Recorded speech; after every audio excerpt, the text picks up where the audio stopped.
सांबादिक को मेरा बात में नमस्कार करते हैं और जो चैनल देखने वाला उसकी भी मैं बहुत सलाम करते हैं। आज हमारा 6 तारीख हमारा हाल आश्रम बाड़ी का साइकिल रैली होगा। इस रैली में हमारा ज़्यादा गाड़ी रहेगा एंड साइकिल भी रहेगा। तो हमारा दिल में बहुत आशा बात है, हम जीतेगा।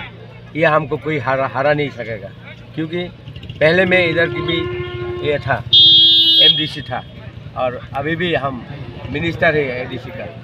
तो हमारा विश्वास है दिल में, हम जीतेगा और जरूर जीतेगा।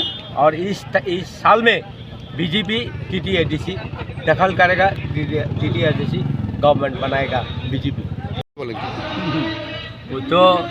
वो लोग तो बकवास में बात कर सकते हैं, मालूम है, बकवास में बात कर सकते हैं। हमारा 4 मिनिस्टर चुनाव में टिकट नहीं मिला। 4 मिनिस्टर मैं हूँ और डोली रियांग है और राजेश त्रिपुरा है और सोहेल देववर्मा है। 4 मिनिस्टर टिकट नहीं दिया। 3 एमडीसी है, वो भी टिकट नहीं मिला। तो हमारा 7 आदमी टिकट नहीं मिला। वो 7 आदमी का आदमी तो या हमारा जो आदमी है वो कहाँ वोट देगा? त्रिपुरा का वोट देगा?